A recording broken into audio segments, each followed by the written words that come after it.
From our studios in the Southern Food and Beverage Museum in New Orleans, welcome to our Louisiana Eats podcast series, Quick Bites.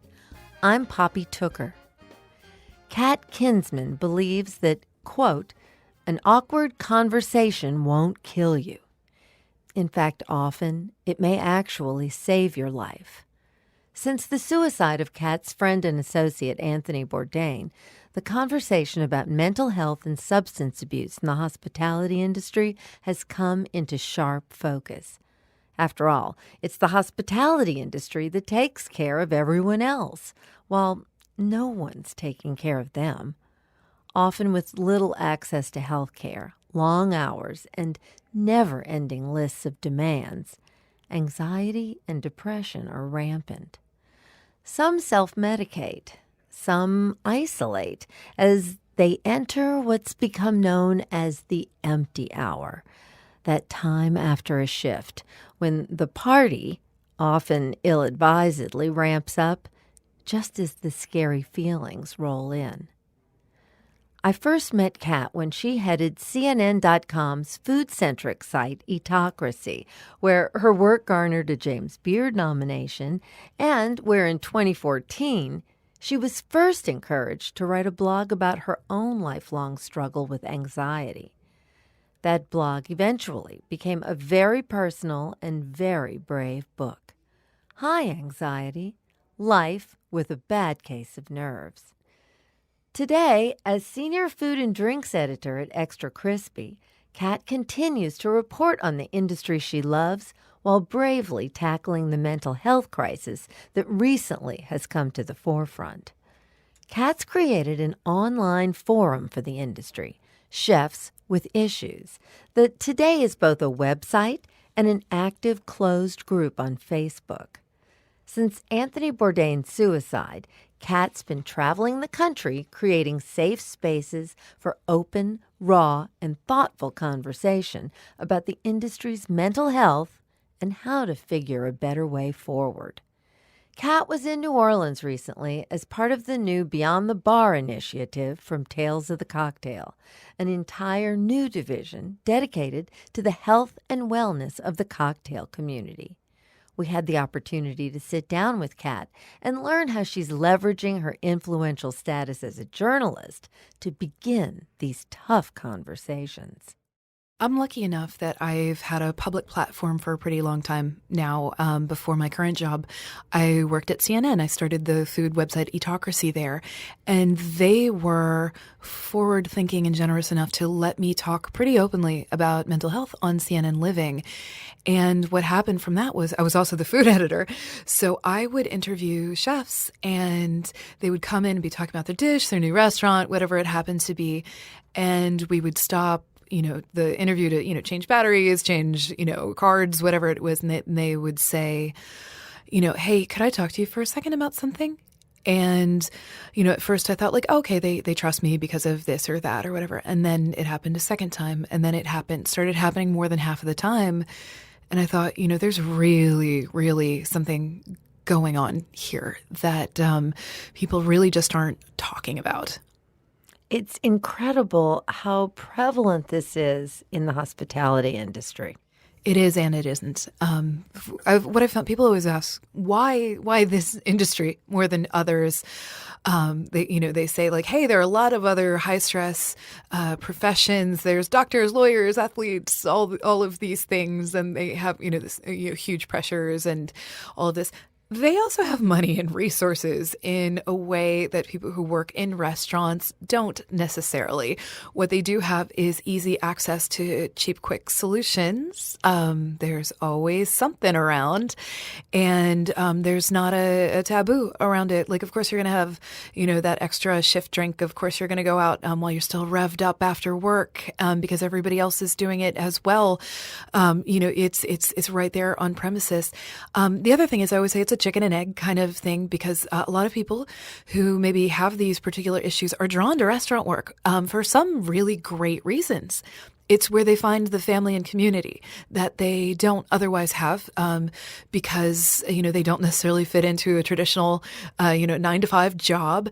and they find their people working in restaurants, and some of the best people in the world work in restaurants. I've talked to people who have OCD and things like that, and the order of the kitchen works out really, really well for them. You can go and forget yourself in the rhythm of the kitchen sometimes too. If you are part of this machine that is finely tuned and you're acting as one organism, you can maybe push things out of your head for a little bit and just be part of this amazing brigade that is pushing out this incredible food. It's just a matter of what happens when that breaks down. And that's where the problems come in. And what happens? What have you seen? I guess the worst thing we see in the industry is suicide. Frankly, I've seen a lot of death. It's seen a lot of death and breakdown, and nobody was talking about it before this. A month after I started Chefs with Issues, which was in January of 2016, in February, I heard of 3 different chef owner suicides. One of them was pretty high level. He was talked about a lot. And then there are 2 who nobody knows about them. They don't really, unless you live in their region, you don't know what happened, and this isn't going to be in the paper. And, it was, a lot of times it's the family's business. People don't necessarily want to talk about it. I started doing the math. That if that is the shortest month of the year, and I knew about 3 different ones, and that's the tip of the iceberg. How many others were there that we don't hear about? A line cook overdosing, or somebody succumbing to what I call a slow suicide, where they've been using substances for a really long time, and eventually they have a single car accident, or their heart gives out, or they mouth off at the wrong bar.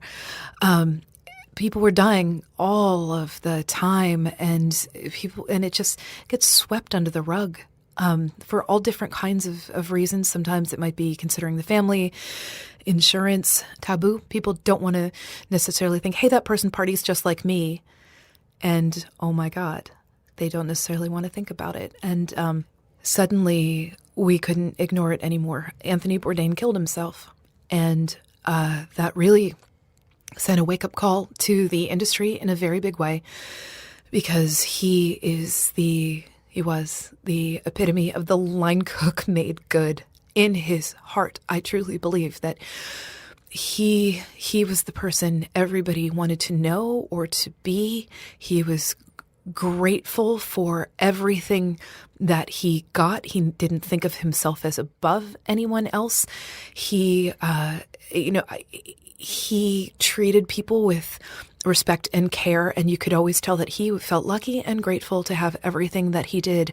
And he had access and respect and money and opportunity. And it's been so heartbreaking for so many of us, and especially so many people who entered the profession because of him, because they think that's a person who seemingly, you never know, who seemingly had it all and still wanted to end his life, then what the hell kind of chance do I have? I think that's very surprising to people, because you expect somebody down on their luck, someone that life has mistreated it seemingly unfairly. But when somebody's really at the top of their game, suicide isn't an option that you expect. A lot of us have bad brains. And I say this to so many people because I suffer from this myself. Our brains lie to us constantly about our worth. Some of us have, these chemical things. So much of these mental conditions are chemical in our brain. It's a lot of, thought patterns that we have learned throughout our lives.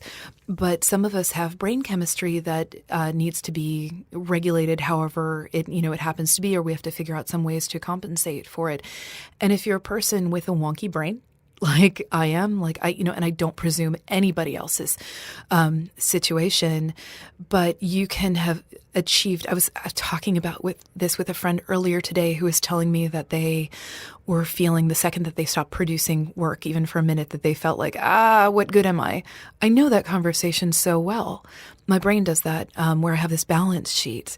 And I think I haven't produced anything today. What good am I? Mm-hmm. And, it's taken a lot of therapy and I'm lucky enough to I'm very, very fortunate to have access to mental health care and a spouse who, doesn't stigmatize it, and lucky to have the community that I do. But, I talked it out with my therapist and saying like, I just have this balance sheet. And it was saying, she's like, no, you're paid up. You're good if you can, think about that. But also you don't have to justify your existence. But I think again, I can't presume to know, but if you're in a position where you have all of these things, the expectations are so incredibly high and you have a lot of people depending on you. And I think we need to talk about hotel rooms because so many of these things happen in hotel rooms while they're traveling, while they're isolated. It can seem like the most glamorous thing in the world. Like, hey, I'm in a hotel room in, whatever city or country or whatever it is happens to be. Well, if you're there alone, it can be the loneliest thing in the world. I was reading something last week, and I don't want to misspeak about this because I don't know the actual stats, but it was talking about sort of planned out suicides versus impulse ones, whereas a person who might not have shown any signs before, suddenly opportunity is there. They're having a bad night. They're having a bad chemical brain, and the opportunity presents itself, and it happens. And, we have to, I think that's what happens a lot of the time, especially with people who are traveling and who are isolated, who are away from their support systems. I've been traveling since Tony's death. I've been traveling a lot around the country, getting together in rooms with people in the hospitality industry, close the door, tell everybody to put their phones away, no press, and we're just going to talk about what is going on. And that is... I've seen some incredibly powerful things come out of that. I've seen people feel like they're no longer isolated, that they're like, wait, I thought I was the only one. I've seen movement come out of it. I've seen some really special things happen out of it. But I have that conversation and then I go back to my hotel room by myself and my brain is buzzing and stuff. And, I'm lucky enough to have, people a text away and stuff. But if I were in a bad state, it can get kind of scary in your own brain sometimes. And, I am so extraordinarily lucky that I have a really great support system and therapists and people a text away. And I run a Facebook group for chefs that I know I could just put out a message there and people would listen. But if you don't necessarily have that, and if you're in a bad state and that little flicker of light doesn't go on, a life can be lost. It's so frightening because for so many of us, your identity becomes synonymous with your restaurant, your book, your TV show, your radio show. You do something long enough and you forget who you were before. It's very dangerous, and the brain is a dangerous place to be. What do you suggest that people do when they realize they can't trust their brain? Check in with your friends. Make a support system for yourself. I have a few friends who we text each other. How's your brain today? I'm lucky enough to have that drop in on your friends, whether it's digitally, in person, whatever it is, and develop that circle. It was funny. My dad actually sent me an email today. He said, I see you haven't been tweeting really. Are you okay? And I had to tell him, you know what? I've been processing a lot of other people's pain and grief. I have not yet properly grieved. And I can't sort of put a sunny avatar out into the world. So I've just been keeping a little bit low. But I have good enough friends who, pick up on these signals of, for me, it's when I go quiet and then they check in, I have a friend, we have a metaphor of being down the well. Sometimes you're the one at the bottom of the well and sometimes you're the one at the top of the well. And all you can do is, if you're the person who's at the top of the well at the moment, you just yell down there hey, no need to respond, but I'm up here if you need me. I'm just going to be up here if you decide to climb out or if you need me to throw down a rope. And when you're at the bottom, it's not always easy to see your way up, but if somebody shouts down, you remember that there's a life outside your dank, dark brain, and it can be the biggest thing in the world. I also, I haven't done it for a little while because I needed to take a break to a year ago today, I had surgery and I needed to preserve my physical strength. But I got trained as a crisis counselor for Crisis Text Line. It is the most amazing thing. I want everybody to write down the number 741-741, and you text it, and there is a trained volunteer there available 24/7, and they will, as they say, talk you from a hot moment to a cool calm and just stay with you and teach you a better way. And you can do it even if there's somebody in the next room because they don't hear what you're doing. And there will be somebody there to listen. And I realized it was really good for me to be able to be part of the solution for that. Well, I think that is probably one of the biggest lessons that we can all learn and take with us is no matter how bad you're feeling, if you just can reach out to someone, that river really flows both ways because often the person who's feeling not right, who's feeling bad, by just talking to another human and hearing a little bit about what's happening with them, all of a sudden the roles reverse and you're helping someone else. Someone who you are helping is definitely helping you feel better because you're making that connection. And I think that's probably the most important thing everybody needs to know is that none of us are truly alone. And also, I think it's easy, and that's all extremely true. The other thing, I think we're living in a world where people are putting out these avatars of success that aren't necessarily true. Yes, you see somebody's life and they're traveling all over the world and they're, in these far-flung places, they're eating these fabulous things, they're wearing these fabulous clothes. That isn't necessarily reality. That's what they want you to see. They could be going back to, their bed, their hotel, their wherever it is they happen to be and feeling super crappy and maybe putting that picture out with something they needed to do to convince themselves that they were okay. You might be looking around and comparing your life to everybody else's thinking, why are they so happy and I'm not? Why are they this and I'm not? You don't know that they are necessarily. Everybody's just trying their best. Everybody has a bad day. Everybody has a bad week. It's a harder struggle for some people than others just because of stupid brain chemistry. I'm a pretty public person and, I've been lucky enough to have a career I really like and, be a pretty public person. People wouldn't necessarily guess unless I told them I can't always leave my house. That is really hard. Sometimes when I, get down into a pit and I have such a bad panic attack, I'm trying to put on my makeup and trying to make myself presentable and my hands keep fumbling. I drop things and it's really hard for me to actually physically leave my house. You just have to remember that everybody struggles no matter what they happen to look like and project in public. Everybody has their moments. And it's an act of generosity to people to let them see you not at your best. Because I think there are so many of us, I think a lot of people have this impulse, and especially people in hospitality, that you have to take care of everybody else.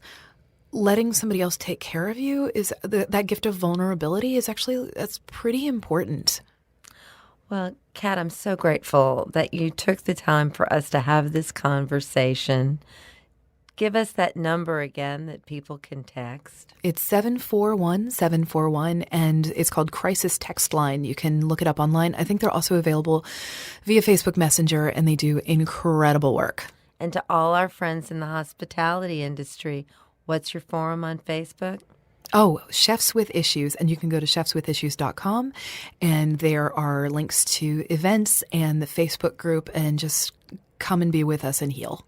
Well, you did the most incredibly generous thing by being brave enough to write, "Hi, anxiety," so that you gave us a big glimpse of your life and shared your struggles. And thank you for that, because I think it makes it easier for everyone. Well, thank you so much. And I appreciate anyone who wants to read or listen to it. Y'all are seeing my heart there. Thank you.